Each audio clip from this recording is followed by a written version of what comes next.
Al pasar por el puerto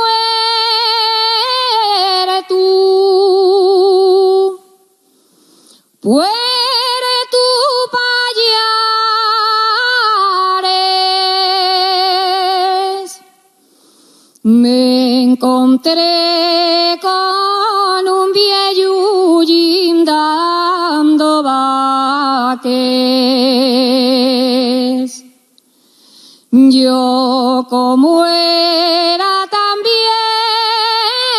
viejo, le pregunté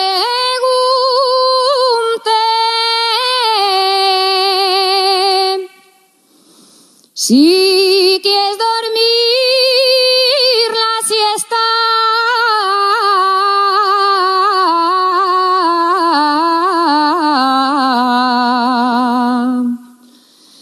Yo daré.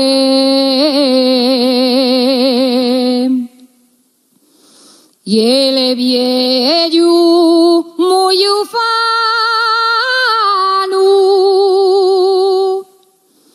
me contestó: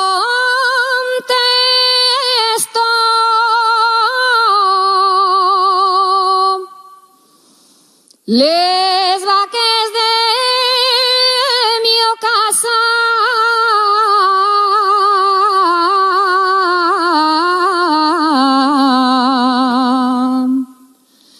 Jim doler yo.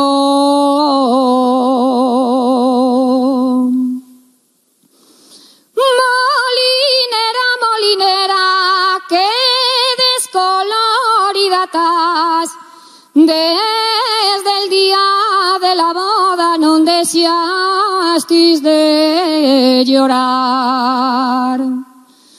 No deseastis de llorar, ni tampoco de gemir.